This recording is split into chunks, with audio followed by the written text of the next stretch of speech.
The tactic of precise, deep strikes is perhaps the most powerful tool for influencing Moscow. In the Russian city of Yaroslavl, a local oil refinery is ablaze today following a drone attack.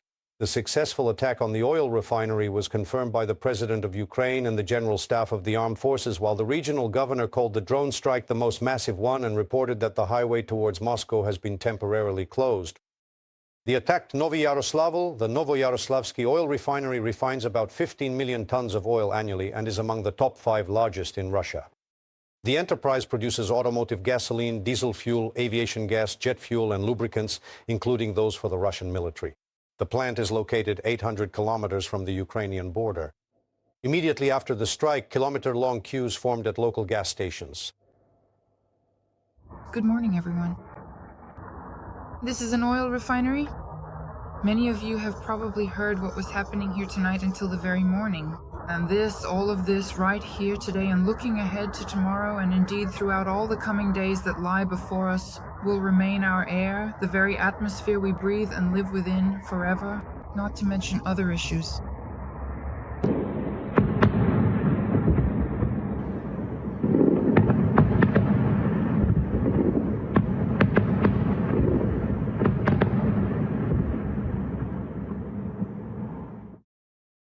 As for the strikes on Wildberries warehouses, one can already study the geography of Russia by following them.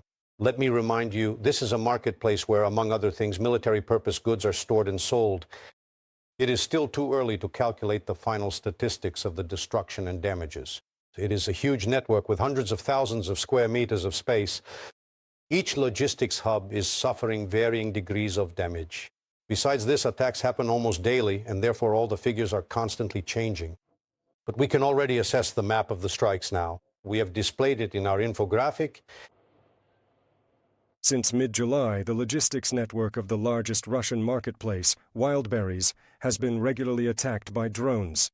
At least 18 of the company's branches have come under fire, including those in the Moscow region and near St. Petersburg. The geography of the strikes has covered a vast territory, from the Leningrad region in the northwest to the Volga region, the Urals, and the southern regions of the Russian Federation. Most of the warehouses burned to the ground, and 5 others sustained damage. Potential losses for sellers operating through this platform could reach $3.5 billion. However, the attacks did not stop. Just since the beginning of this week, fires have broken out at Wildberries facilities in the Vladimir, Samara, Tver, and Leningrad regions, as well as near Moscow. However, it is not just Wildberries.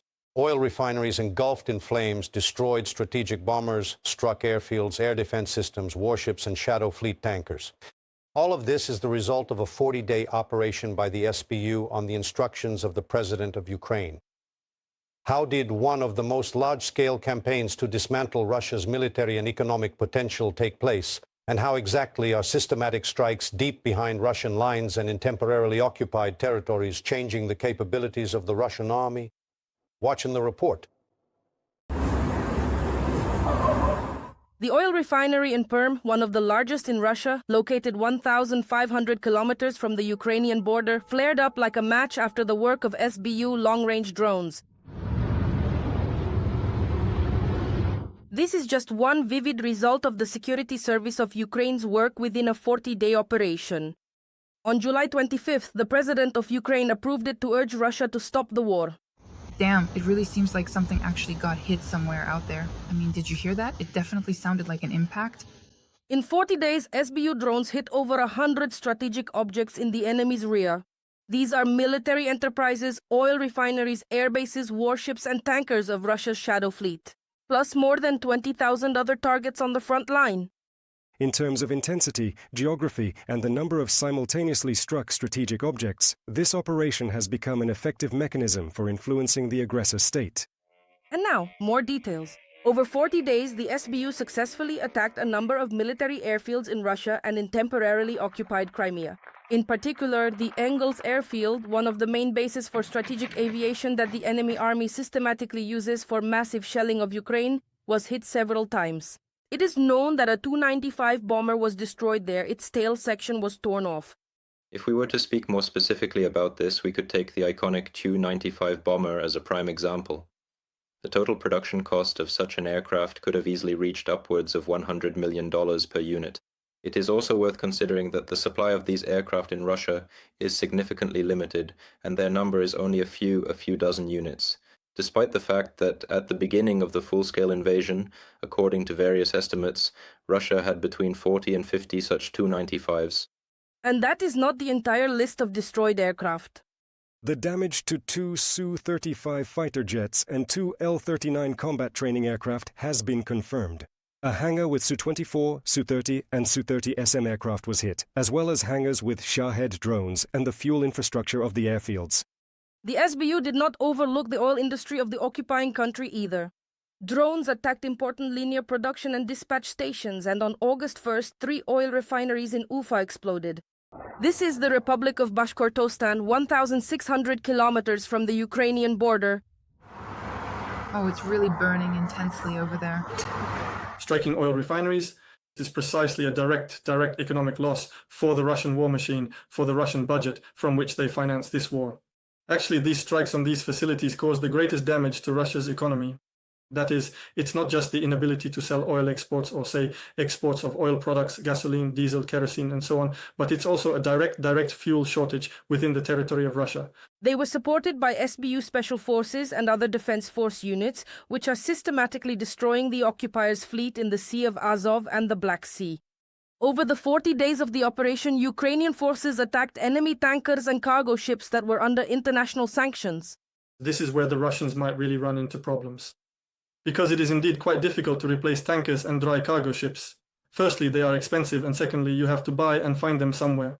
This is the component that will probably be the hardest for the Russians to restore for now. Actually, if I'm not mistaken, there have already been reports from Russian media that the Russians' coal export volume is falling because there are simply no dry cargo ships available to transport this coal by sea. In other words, these strikes that Ukraine carried out on Russian territory had such a complex effect.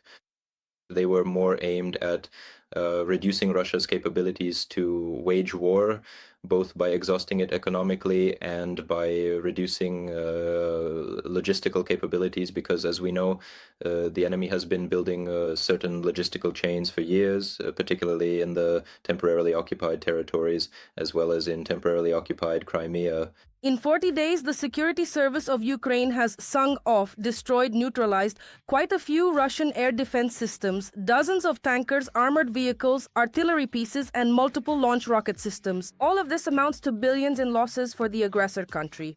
But it's not just money that matters. The Russian forces were effectively forced to actively prepare for these incoming strikes, constantly trying to decipher the underlying logic behind them. They were desperately attempting to understand which specific high-value objects would ultimately end up in the crosshairs of our drones, and they had to scramble to defend them accordingly, often under immense pressure to anticipate our next move. By doing this, and by utilizing this specific term, let's say, a certain palpable sense of panic was effectively created throughout Russia. The direct and immediate result of this widespread anxiety was the forced dispersal of their air defense systems. This was not merely limited to those specific objects and locations that are truly critical for the Russian Federation and which had been under significant threat during previous periods, but it extended far beyond that, forcing them to spread their defensive capabilities much thinner than they had originally intended. The occupiers' critical facilities are under threat in the future. If 40 days of insane losses were not enough for the Kremlin to realize that this war is first and foremost not profitable for Russia itself, the operation will be continued. This is a new directive from the President to the Security Service of Ukraine. We have determined the priorities for August. I am grateful to the SBU for their strong positions. Today, there is already a report from the Ministry of Defense on the strikes against the Russians in July at the front. The Alpha unit of the Security Service of Ukraine is #1 in terms of strikes. They achieved the most. Simply well done. And so the 40-day operation is going beyond the set deadlines and likely is becoming indefinite. New resounding results are coming soon. Veronika Ivashchenko, details, Inter-TV channel, United News Marathon. 40 days of tactical success. This is how military experts assess the operation to force Russia into peace. And what do political analysts say? Has this campaign changed the Kremlin's behavior? What should we expect from the aggressor? A new mobilization, even larger scale strikes, or perhaps a search for a path to negotiations? Irina Ivanova found out. Over 100 strikes on the enemy's critical facilities. Oil refineries, military airfields, and giant warehouses have been hit. Billions in losses for the economy and rising tension within society. Despite these consequences, the Kremlin regime shows no desire to seek peace, says Ronald Freudenstein, founder of the advocacy platform Brussels Freedom Hub. Putin's demands, in essence, remain completely unchanged since the very beginning of the full-scale invasion. So the situation has effectively not changed. Ukraine is achieving greater success in carrying out deep strikes and is conducting diplomatic work more effectively. And in my opinion, Western sanctions are starting to really take their toll. But all of this has not yet led to a change in Putin's attitude. Putin is driven to continue the war by a firm belief in Russia's military superiority on the battlefield, the expert is convinced. Even if the generals are feeding him false reports. In addition, the Kremlin leader sees Russia's advantage in ballistic strikes against which Ukraine has no interceptors, as well as in the successful continuation of hybrid warfare in Europe. Unknown drones continue to be spotted in EU countries. Russia has targeted Ukraine's economic infrastructure and is striking merchant vessels in the Black Sea. It is quite possible, the expert suggests, that the aggressor will intensify strikes before winter to provoke a refugee crisis in Europe.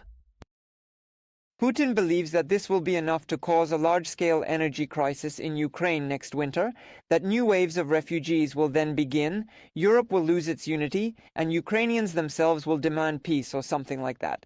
In the fall, the Kremlin may carry out mobilization, but it is unlikely to be open as it was in 2022, according to analysts at the Institute for the Study of War.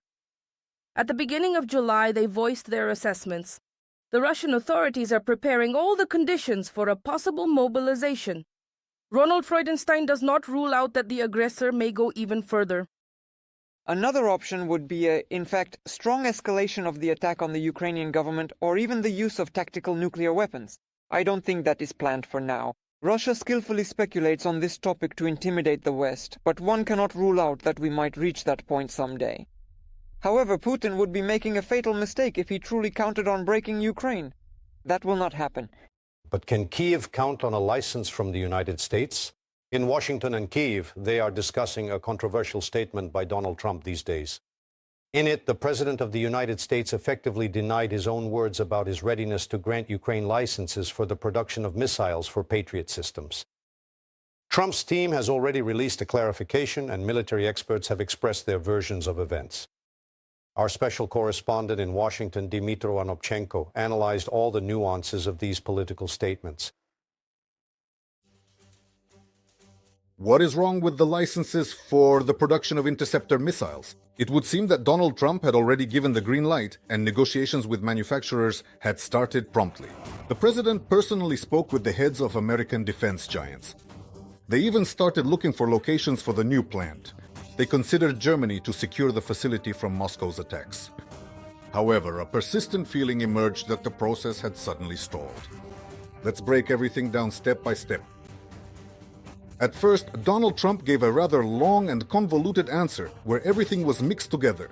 He mentions both Tomahawks and interceptor missiles. One must be very prudent, very cautious. For now, we haven't agreed yet, but we are discussing it. But giving away technology is difficult because it could turn against you. You know, that's possible. Wait, how is it that they haven't agreed when it seemed like they promised? How is it difficult to give them away when there is only one plant in the States producing PAC-3s and America itself has been short of them for a long time? At first, Congress didn't understand either. Republican Mike Turner, mind you, the former chairman of the House Intelligence Committee, even suggested that perhaps the president meant he wouldn't provide Tomahawks. If you listen carefully, the president mentioned both Patriots and Tomahawks in the same sentence. So even influential congressmen were left guessing. The situation demanded clarity. And this Monday, from Brussels, from NATO headquarters, U.S. Ambassador to the alliance Matthew Whitaker appeared on Fox News. This interview was organized urgently, in the middle of the holiday season, when even the diplomats' spokespeople and aides are currently not at work. And this is in essence the first time a Trump administration official has clarified his team's position. He said, "It is possible in principle." Joint production, which we can implement with the Ukrainians and with the Europeans, we are currently working on some of these agreements. But, and pay attention here, it seems nothing will be signed this year. A multi-year production agreement will not be ready by this winter. And most importantly, the official doubts that the third model of interceptor missiles, specifically the PAC-3 that Ukraine needs, can be produced anywhere outside the US. The export of PAC-3 missiles for Patriot is strictly controlled, and we will not allow anyone other than the American manufacturer to produce them, and only in the United States. Note that throughout the entire extensive interview, the ambassador never once used the word licenses. In other words, get permission and do it yourself. Only vague joint production. And also, and this is much more important, there are currently two fundamentally different missiles in the Patriot line. The PAC-2 is a development from the late 80s, larger in size and heavier. The principle, the warhead must detonate near the target. It is effective against enemy aircraft, drones, and cruise missiles. But the PAC-3 is already technology from the 2000s. A significantly more compact interceptor that destroys the target with a direct hit, so it can work against Russian ballistics, Iskanders, and Kinzhals. And is there any point in starting production if it will only be the second model?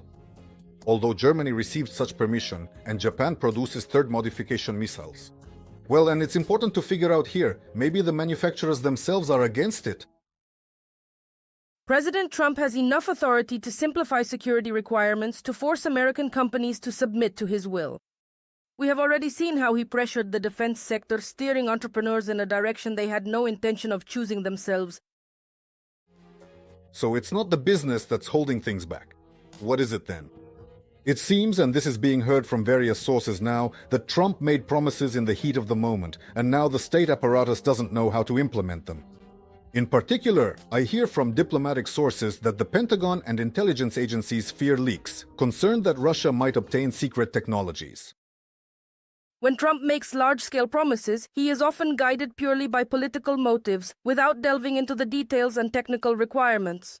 I think when he returns to Washington and starts talking to his team, they have to untangle these knots and figure out on their own how to resolve everything. What else might worry Washington is the loss of leverage because the license provides for full control in Kiev's hands. How much to produce, how quickly, when. So cutting off supplies, for example, to make Kiev more flexible in peace negotiations will no longer be possible. Maybe that's why they are talking about joint production now, instead of permission to produce it ourselves. The president also spoke about attempts at such influence the day before, because starting this year, Ukraine began receiving approximately 3 times fewer ballistic interceptor missiles. First of all, from the war, or today it is already fair to say, combat operations and wars in the Middle East. At least that is the official reason we received from our partners, primarily the United States of America. Maybe these are also political steps to make Ukraine more compliant. Yes, in my opinion, that is not without merit. So how can we not assume that a similar situation has arisen with the licenses?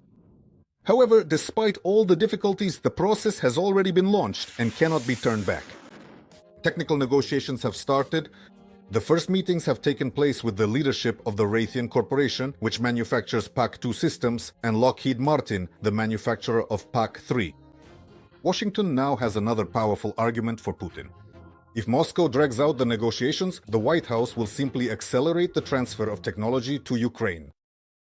I truly believe that in this matter, many things serve as a political signal to Moscow.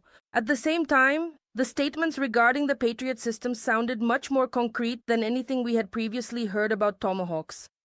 Is it possible that these decisions were announced purely for effect and pressure? Yes. Is there a risk that it will eventually get stuck in a bureaucratic quagmire? Such a possibility also exists. But the words of the US president cannot be taken back now. Now both Ukraine and European partners will raise this issue in every negotiation with the United States. It's always like that with American weapons throughout the war. 1 step forward, 2 steps back. And we are seeing both of those things again right now. From Washington, Dmytro Anopchenko, Serhiy Koval, American Bureau of the Inter-TV channel, United News Marathon. However, Ukraine is not just waiting and hoping.